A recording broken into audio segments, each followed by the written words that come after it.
Welcome, everybody.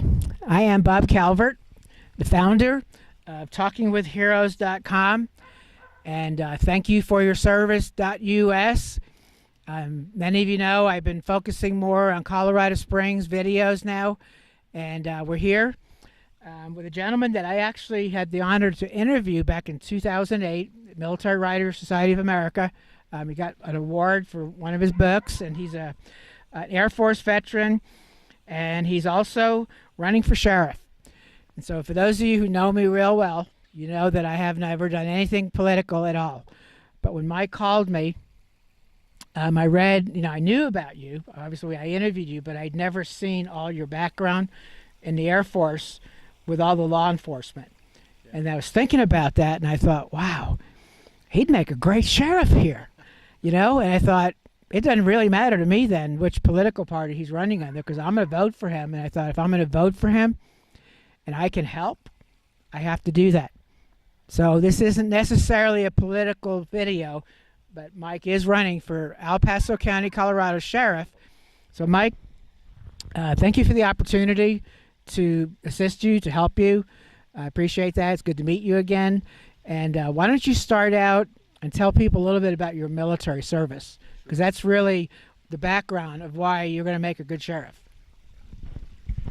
Well, thank you, Bob. And as Bob mentioned, we've known each other for a long time, and he does some incredible work with the military community out here, especially his series on Talking with Heroes. And I'm really honored to have this opportunity. I don't consider myself a hero at all, by the way. That just happens to be his specialty. I spent 25 years on active duty in the United States Air Force. I retired in 2007 as a full colonel, and I had an interesting career. I was a special agent with the Air Force Office of Special Investigations, also known as the OSI. And for most people, the best comparison I can make is that the OSI is to the Air Force what the NCIS is to the Navy. And so if you've ever seen one of those shows, you have a rough idea of the kind of work that I did. But I was involved with conducting felony-level criminal investigations, counterintelligence operations, as well as counterterrorism operations worldwide. Had 12 assignments all around the world, multiple deployments to the Middle East, usually conducting counterterrorism ops. And I was a commander or a special agent in charge of 5 different field offices of the Air Force OSI. We talked a few weeks ago, you were talking about mentoring. So to be a sheriff, you have a lot of deputies, you have people in the office, you have to be able to work with the people. And talk about mentoring, some of what you experienced over the years. Thank you. Mentoring is, to me, is one of those cornerstones to professional development. The Air Force does it very well, and they emphasize it quite a bit. Now, as a leader, as someone who was a commander 5 times, I had many opportunities not only to mentor younger individuals, but also to be mentored throughout my career. Mentoring is both formal and informal. The formal mentoring usually is the leadership opportunities and education programs that the Air Force provides, and the ability to sit down with senior leadership and pick their brain and get an understanding of their decision-making processes, their values, the kinds of things that they do behind the scenes that most people don't see. Informal mentoring to me is really taking someone by sometimes the hand and sometimes by the scruff of the neck, and educating them one-on-one, maybe out for a cup of coffee somewhere over lunch, but really just letting the hair down a little bit and talking with the troops. I've done all that in my career, and I've just enjoyed that. To me, the primary goal of leadership should be to develop new leaders. And if you don't have people who are stepping up to the plate and in leadership positions and doing that, then I think they're missing an opportunity to really demonstrate what it's all about, what leadership is all about. So mentorship is a big part of the entire professional development spectrum that I'm going to usher in if I become sheriff of El Paso County. Thank you. Okay, and now we were talking earlier off camera. You were retired. I don't think you had any plans set up for anything new. And what motivated you to want to be El Paso County Sheriff. By the way, I want to mention to all of our sheriff's deputies, our sheriff, all the police, local firemen. You may see me on my little scooter sometimes on Nevada, and I'm always waving. That's because we really appreciate what you do, and we thank you for your service too. But talk about what's led you to go out of retirement. Well, after I retired, which was 10 years ago, I went to work in academia. I worked for a university out in California, telecommuting from Colorado, which was quite a feat, but I did a lot of travel for the university. It's a strategic security-based university, so I was still engaged in the law enforcement community, the intelligence community, special operations, and so forth, really working with the same group of people that I had spent a professional career with as a law enforcement officer. I finished that assignment up, that job in May of this year, and I thought I would retire, but there was part of me that said I still have more to give. And I wanted to do something else. I still felt that I had more to give back to this community, the community of El Paso County, which we love so much and we've made our home. Now, when you're in law enforcement, you pay attention to law enforcement, even in retirement. And I started to give the sheriff's office quite a bit of thought. And I looked at it and I thought that there was an opportunity maybe for me to come in and leverage my background, my leadership credentials, my military experience, which in this community I think makes me uniquely positioned to take over the sheriff's operation down there and really do some good things. Bring in a new style, a new perspective, and kind of an outsider's perspective, but really kind of shake the culture up a little bit and give those folks a new way of looking at things and a new way of doing things. So that I set my sights on the sheriff's office because I saw it as an opportunity for me to really once again be back in a leadership position. If I do become sheriff, that'll be number 6 for me as far as leading a law enforcement agency, and I've done it before pretty well. I've been fairly successful in my career, so I think I can do it again. Okay, and then your website is www.angley, the number 4 sheriff.org, and I'll zoom in on your sign back here later. So I was reading on your website some of the plans you have. Do you want to go over some of them, some of the things that you would like to do when you are sheriff? Well, one of my core values, or 2 of them I should say, honesty and integrity. That's what has driven me throughout my career and has made me very successful. And if you look at the endorsements that I've received from people that have known me for 20, 30, or even more years, the one persistent theme you'll see is honesty and integrity. So part of my platform is to bring that back, that kind of a culture where honesty, integrity, and a professional approach to everything drives what we do in the sheriff's office. Not just me. I mean, I lead by example. That's who I am. But also instilling that as a core value in everyone so that when people go out and they engage in the community, they're treating everyone fairly, with dignity, with respect. We treat each other the same way. And that will go a long way, too, toward community policing and having that sense the community should have that they can trust law enforcement. And when they trust law enforcement, they tend to bring their issues forward. And you learn a lot more about what's going on in the community that way. But I mentioned before when we were talking about mentorship, that's all part of professional development. Now they have a professional development program in the sheriff's office, but I'm going to fine-tune it and tweak it a little bit and bring in some of the concepts that I learned from my military career and some of the things that helped me along and develop myself professionally. We're going to do that as well. A lot of that is grounded in the mentorship program, but it's also got at its foundation a strong emphasis on education, leadership training, core specialty type training for people in their specific areas of expertise. There's a lot of fine-tuning in a variety of other programs. I'm looking at ensuring we have total transparency in everything the sheriff's office does, especially on the budgeting side of the house, that taxpayers need to have confidence that every penny of their taxpayer money is being spent wisely, it's accounted for. I'm going to be doing more to put everything out there, nothing to hide, and get it out there in the public domain.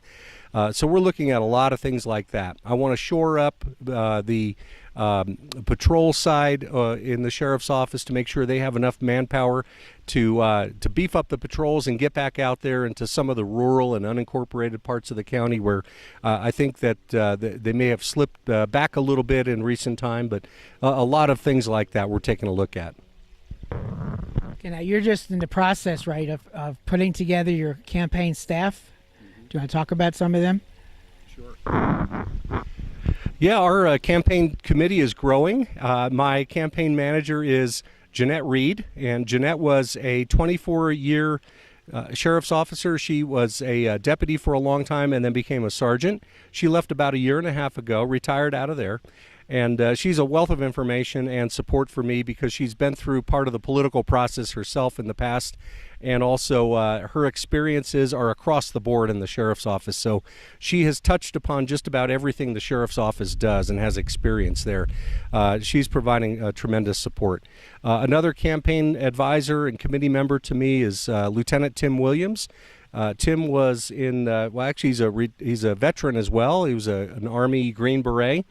And so he and I can kind of speak a lot of the same lingo since we were involved in many of the same kinds of spooky world kinds of things over the years. But Tim worked in a variety of assignments throughout the sheriff's office, and to include internal affairs and on the personnel side. So he's also helping me shape the messaging and where we're going and what kind of structure we're going to have in place when I become elected. You know, I had started this in the beginning that once I realized more about you, that I would vote for you no matter what political party. But you are running in a particular party, but it seemed to me that people should be more looking at you from what you just shared with them, not necessarily the party, because I believe that what you say you're going to do, you have a history of showing you're going to do it. So talk about how people can help the campaign. Well, a couple of ways, really. We're always welcome to donations, with one exception. I am refusing to take, or I should say declining, to take donations from people who are currently employed in the sheriff's office.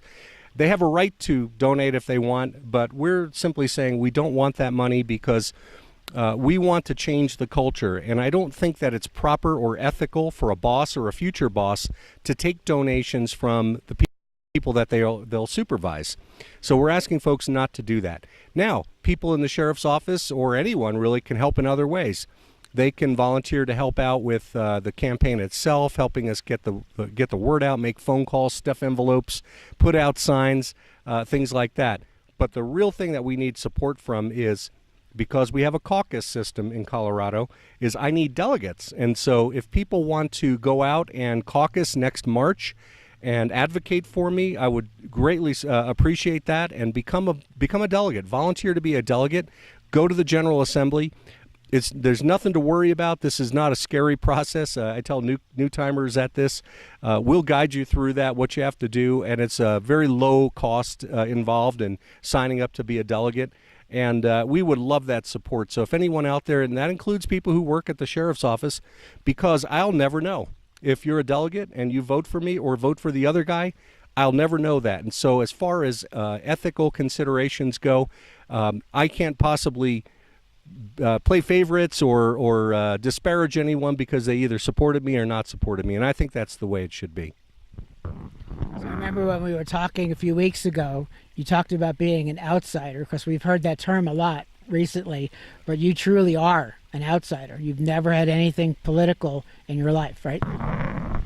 Well, that's right. Now, I've been involved in a lot of writing projects. As Bob mentioned, I belong to the Military Writers Society of America, and I've written some books, but I've also written for conservative websites.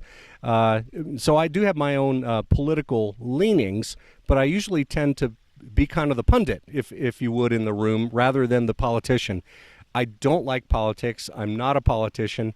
I just want to be the sheriff. And unfortunately, because it's a political process, that's the pathway, or as I've described it, the minefield that I have to step through on the way to becoming sheriff. So I'm engaged in the political process not as a true politician, but simply as someone who wants to get that job and do some good things in the sheriff's office and help those people grow and become the absolute best law enforcement agency they possibly can be in this community. So I'm definitely an outsider when it comes to politics, and I think I've also described I'm quite the outsider when it comes to the sheriff's office because I've never worked there and I don't know anyone there. I actually think that's an asset because in addition to not taking campaign donations, it also means I can't possibly play favorites with people I don't even know. Okay, so for people to maybe help, volunteer, make donations, the caucus, what would they do? Go to your website? Are there any particular links they would click on? Yeah, thanks, Bob. On the website, if you go to the website, and you'll get the URL here in a bit, there's on every page there's a tab that says Get Involved. If you click on that, it'll describe the process for making donations and also volunteering if that's what you want to do. Now, in the very near future, we're going to put a couple of posts up that'll be primers on what it means to be a delegate, how you become a delegate, the costs involved once we sort that out with the county because they haven't made final decisions on that yet. But once we get all that information, we'll really guide people and walk them through that process. And I think when you see the information, you'll see it's actually not that scary. I know a lot of people we've talked to about it are a little intimidated by the process. It's really nothing to be concerned about. It's very simple and very straightforward.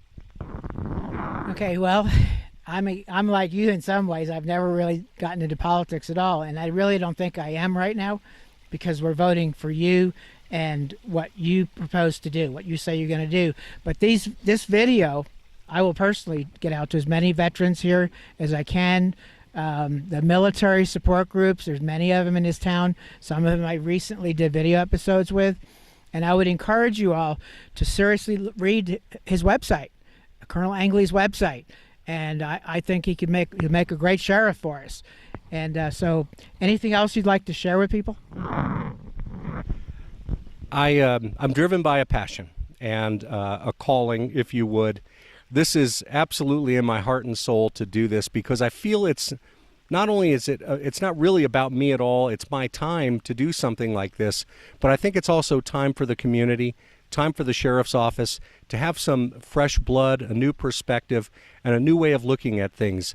If we could break through a culture that maybe has become a bit stagnant over the years, and I can do some good things and bring some new visions for leadership there, then I feel like I will have accomplished something. And I want my legacy to be, if I'm entitled to a legacy, that the El Paso County Sheriff's Office is the best and premier law enforcement agency, not only in the county, but in the state of Colorado. And that's my vision. And everyone there, as far as I'm concerned, is a leader.